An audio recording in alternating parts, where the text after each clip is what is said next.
G'day guys, how are we going? Well, the boys from Diesel Tune Australia have got this Toyota Hilux N80 2016 model. It's come in for a hamburger with a lot. It's even been upgraded for fries. It's got that much going on it. So we'll catch up with Matt and we'll see what's going on.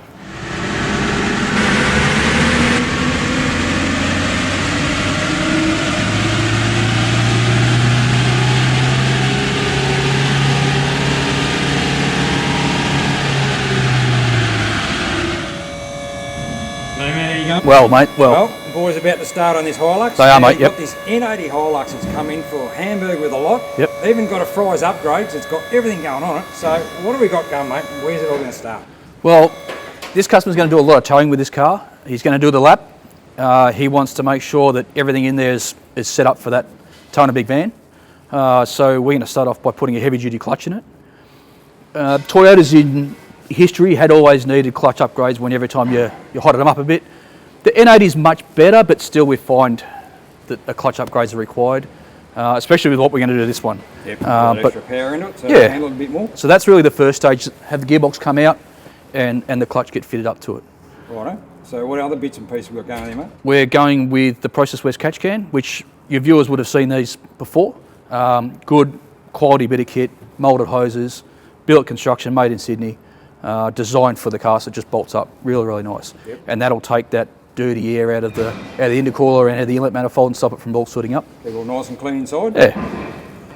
And then, well, we've got a few more things to go. I mean, the next one, especially for towing, is the intercooler. Yep. These just they're much larger than the factory intercooler.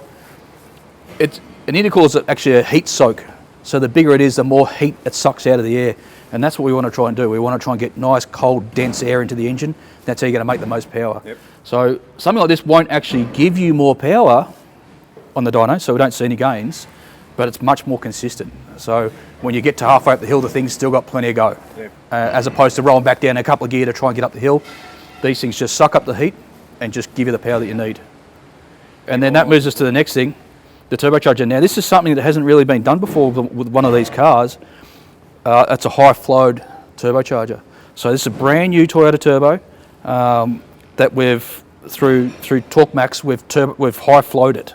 The turbos on these cars are very small, so they'll make good boost early, but then they just taper off. So what we're hoping to achieve with this is just to keep a nice flat boost curve, and it just keeps the power nice and linear without sort of falling off into a hole. Yep.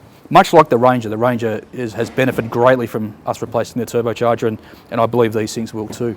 So that's that. These direct fit. So it's a factory turbo, really nice. So that'll be a nice power gain for them, especially if you're going to tow a little bit. Correct, and not turn it into a race car. Yep. You know, like all it does is just redesigns it and gives it a better power band to play with.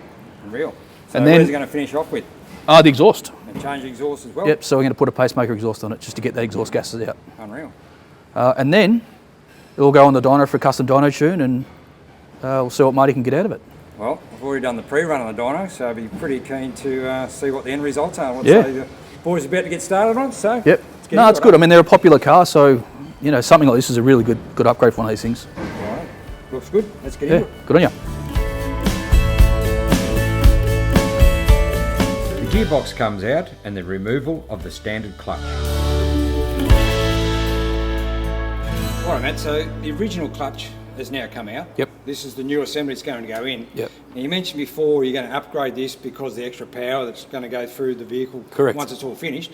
So what is the reasons for why you do that? And is there much difference from the new one to what's going to go in?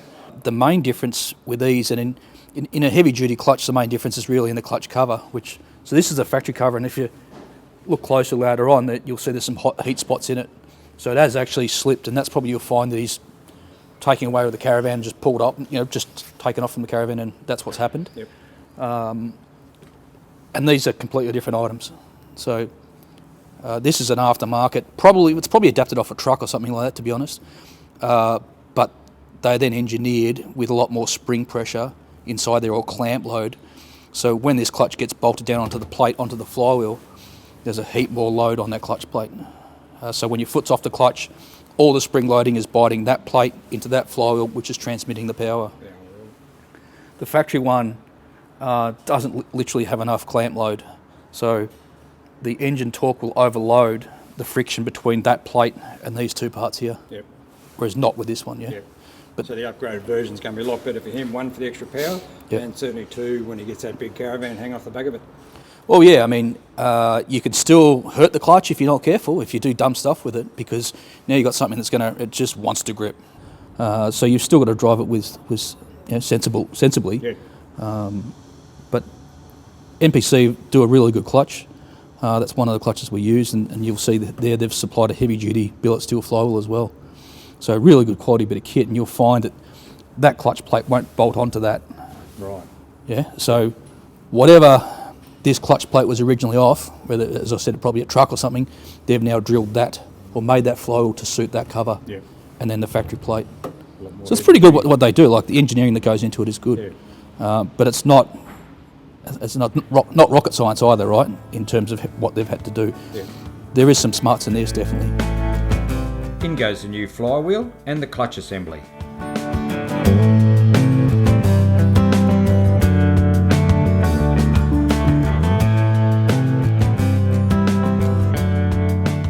And out comes the standard turbo.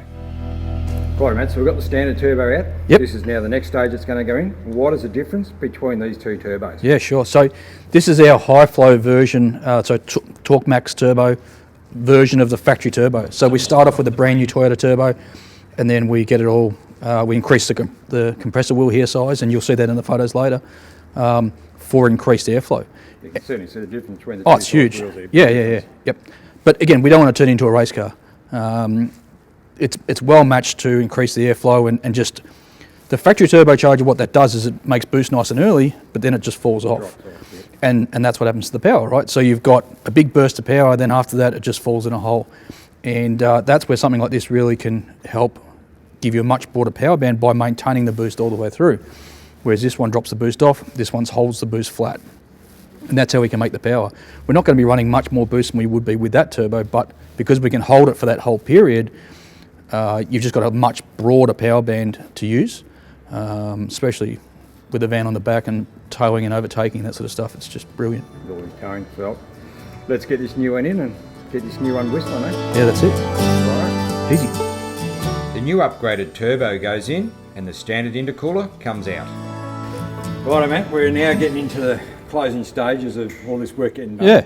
We've got the old intercooler out there, and here's the new one's going to go on. You can certainly see some big differences between the two. Yep. So how's this all going to work in once it all goes back in the motor?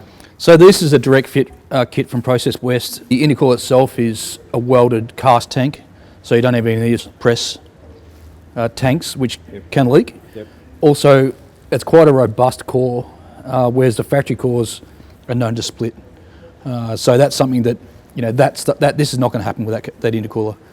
The main advantage of changing something like this is to absorb the heat when the going gets tough. So you're halfway up the hill with your caravan on the back. This is maxed out. All this is a heat soak. So it's designed to suck up heat and then give it to the air as the car travels down the road. The bigger the heat soak, the more heat it'll suck out of the air, which is exactly what we want it to do, right? So a bigger intercooler sucks up more heat. It's got more surface area, more tubes for the air to travel through. And if there's more, if the capacity of the intercooler is larger internally, the air can actually spend more time in the intercooler and give up more of its heat. So there's lots of different facets of why a larger intercooler is a benefit in a tow rig like this. So that's why we do it.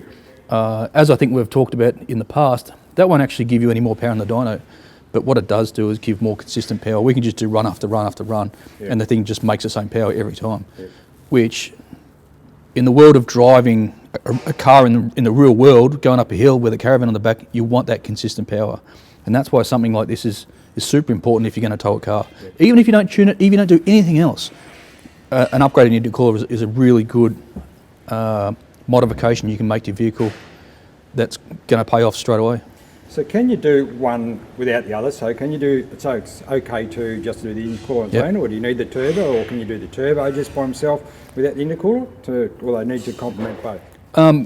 Definitely the intercooler complements the turbocharger, because when we put a turbo on it, we're going to make more boost. Now, more boost makes more heat. We've got to manage that, right? So a larger intercooler is almost a mandatory requirement with a larger turbo. bring that temperature down. Yeah, that's right. I mean, we're going to make more heat by putting more boost into it. We've got to manage that straight away, and that's why something like this is important. But you can run that without any other modification, put on the car, don't have to tune it, don't have to do anything. All you've got now is a super efficient intercooler.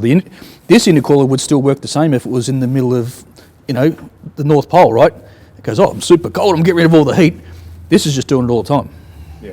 Does that make sense? Yeah, absolutely. Yeah. Well, you see the length is the same, but certainly see a big difference though in the thickness of the actual tank itself. Yeah, how they're sitting now doesn't give it completely away. I mean, that's almost twice as thick because this is sitting up on brackets. Yeah. So, yeah. Well, let's get these final stages done and get this all going. Yeah, it's a well-designed kit, very good engineered. It's just, everything just bolts up. As you can see, we haven't had to do too much to put it on. And the much larger upgraded intercooler is now set in place.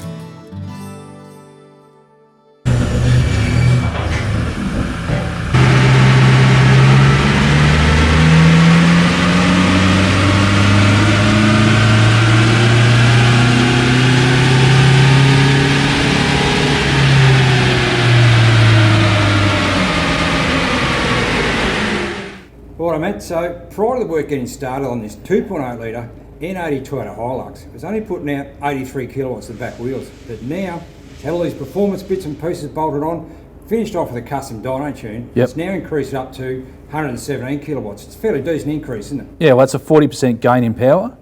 And Tim, it went 43% more in torque, which is actually 600 newton meters. And we've kept the fueling nice and safe. This guy's going to tow a caravan, so it has to be safe. And that's something that our primary concern is, to make sure that, hey, this guy gets to the campsite and says how good his car is, and then we get other people coming here. So that's what we want. Yeah, look, mate, I'm sure this guy's going to be very happy now. These new mods have certainly gone on there. And you guys are now starting to do a lot of these intercooler turbo upgrades, Yep. along finishing off with a custom dyno tune. So if people want to find out more, where can they go to find out the details? Yeah, they just need to jump on our website, which is dieseltuneaustralia.com, and shoot us through an email. There's a couple of packages on there already for some cars, so they can check them out there. But yeah, the best thing to do is jump on there and send us an email. Absolutely top stuff. Well, there you go, guys. There's all the details. Have a chat with this bloke down here at Diesel Tune Australia, Daniel, and he'll tell you all the information. Catch you a bit later on. Thanks, mate. No worries, Tim. Thanks.